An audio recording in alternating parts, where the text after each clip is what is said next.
Waiting to touch your RSP feels like the responsible thing to do. It's also one of the most expensive mistakes a Canadian can make before retirement. Because the moment you turn 71, the government forces that account open. And if you've let it grow too big, $50,000 or more comes flooding out every year, stacking on top of your CPP and your OAS, spiking your taxes, clawing back benefits you were counting on. And that's mistake number one. And it's not even the one that does the most damage. So let's start where it hurts. Waiting too long to draw down your RSP. The rule is simple. You must convert it to a RRIF by the year you turn 71. Most people look at that and think, no rush. That's the trap. Here's the part nobody tells you. The years right after you retire, in your late 50s and early 60s, are often low-income years. Golden years to pull money out cheaply. But if you let the RSP keep compounding, the bigger it grows, the bigger the forced withdrawals later. Two investors, Raj and Amira, had $1 million RSP and figured, let's let it ride. By 71, that meant about $52,000 flooding out every year. And that was on top of CPP and OAS. It's all landing at once, right when they'd lost control of it. You draw it down gently in your low-tax early 60s, 20 to 30,000 a year, and move that money into your TFSA as you go. By the time the withdrawals are mandatory, the balloon has already deflated. An RSP left to expand unchecked pops up in your face. A few well-timed pinpricks keep it manageable. But timing can hurt you in a sharper way. And this next one is the single most expensive mistake on the list, decided by something you don't even control. Mistake 2, sequence of returns risk, and retiring with no cash buffer. This is a pure timing.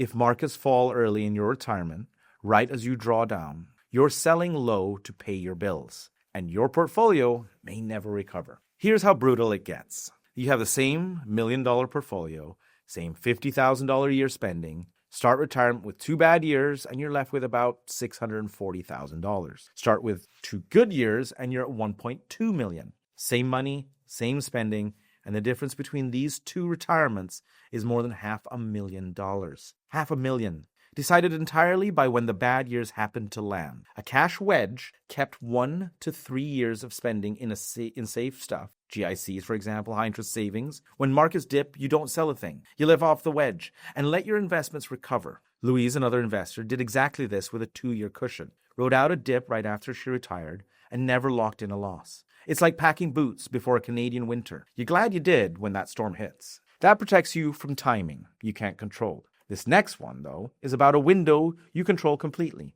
And most people, they waste it. Mistake 3. Wasting your TFSA conversion years. The TFSA is the most flexible account we've got, and people treat it like an afterthought. They ignore the low-income window between retiring and switching on CPP and OAS. In that gap, you can pull money out of your RSP cheaply, shift it straight to your TFSA, up to $7,000 a year, and if you do it consistently, you're shrinking your taxable account and growing a tax-free one. Take Don and Sheila, for example. They retired at 60 with full RSP and treated their TFSA like the don't touch emergency account. For 5 years, they left that low-income window wide open and never used it. By the time CPP and OAS switched on, the one chance they had to move the money out cheaply was gone. And they paid extra tax on it every year thereafter. So treat the TFSA as your shock absorber, your go-to for the new car, the cottage repair, the kids' down payment, without spiking your taxable income and tripping every wire we're about to hit. If the RSP is a locked vault, the TFSA is your flexible toolkit. Keep it full. And by the way, have you noticed something? Every mistake we've covered so far comes back to the same root problem. I'll show you exactly what it is before the end of this video. Mistake 4. Over-concentration. Leaning too hard on one stock. Usually it's your own employer's stock. It feels safe when the price is climbing on every statement, but concentration can derail the whole retirement. I know an investor, let's call him Gerald, who spent 30 years at one company, held nearly 40% of his entire net worth in that company's stock. He loved that stock. It had made him wealthy. Then it fell by half in under a year, and his retirement date moved out by 4 years. This happened overnight. Picture it in numbers. $1.5 million portfolio with $500,000 in company stock. A 30% drop. A totally normal swing is $150,000 gone. More than 10 years of OAS in a single season. It happens to whole companies too. Ask anyone who was all in on Nortel and watch Shopify, for example, slide in 2021. Diversify. Cap any one stock to single digits of your portfolio. Spread it across sectors and regions. If this fell by 30%, what happens to my plan? But it's outperformed for years, you might say. Sure, that's one goalie with no backup. The day he's hurt, the team collapses. And here's the frustrating part. Even if you've diversified perfectly, you can still lose thousands every year without realizing it, purely because of where you hold it. Mistake number 5, the right investments in the wrong accounts. This one looks harmless until it costs you thousands. Different accounts are taxed differently. Interest from bonds and GICs gets taxed at your top rate. U.S. dividends gets docked 15%, even inside a TFSA. But they are sheltered in an RRSP. So Maya and Chris had a U.S. dividend ETF stuffed in their TFSA, bleeding 15% a year for nothing. We moved it to the RRSP, freed the TFSA for growth, same investments, same risk, more money kept in their pockets. Bonds and GICs in the RRSP, growth equities in the TFSA, U.S. dividend payers in the RRSP, same holdings, organized like a pantry, and often thousands saved over retirement. Get your accounts right and you keep more. But one government tripwire can undo a year of planning in a single move. Mistake number 6, triggering the OAS clawback. Here's the part that catches people. Once your income passes about $93,000, the government starts taking OAS back, 15 cents on every dollar. And it's shockingly easy to cross by accident. One big capital gain, one oversized RRSP withdrawal, and you're over. Now, one client sold a rental property and pulled a chunk from her RRSP in the same year, just to tidy things up. That single move pushed her income so far past the line, she handed back almost her entire OAS that year. It's thousands of dollars gone for a bit of convenience. Spread over 2 years, and she'd have nearly kept all of it. Plan for it. Know when your CPP starts. Spread big gains over 2 years instead of stacking them into one. And check how close you are to that line before any large withdrawal. Think of OAS as a houseplant.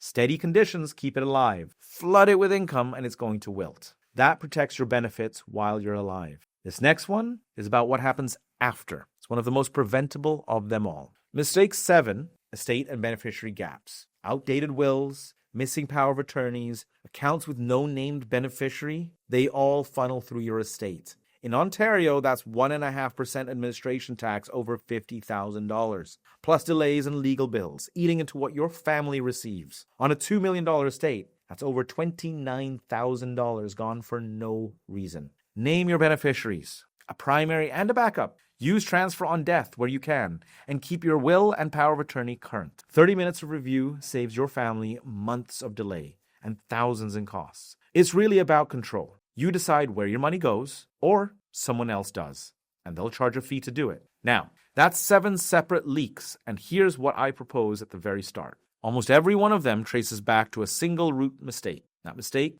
number 8, no written drawdown plan. Not the dividends will cover it, an actual year-by-year map of where your income comes from. RRSPs, RRIFs, TFSAs, taxable accounts, pensions, CPP and OAS, lined up against what you actually spend. Here's why it's a root of everything. Without that map, you commit the other 7 by default. You spike your income, you trip the clawback, balloon the RRSP, sell at the wrong time. Barbara and Peter plan to live off just their dividends. On paper, it felt safe. But with a written plan, we managed to catch that Peter would have outsized income in certain years of his retirement. And we were able to smooth that income out, and it changed the whole trajectory of their retirement plan. A simple spreadsheet smooths your income, refills your TFSA, and sometimes CPP and OAS on purpose. And this can save you tens of thousands. A plan beats a guess every single time. And if you're incorporated, there's a 9th trap, idle cash, which is quietly eroding your small business deduction. Comment corporate,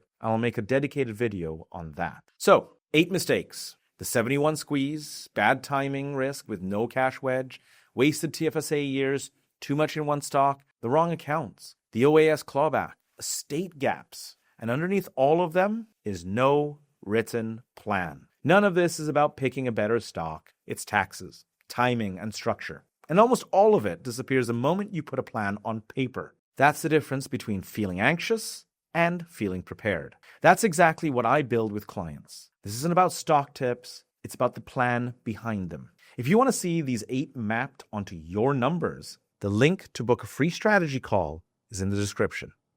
Thanks for watching.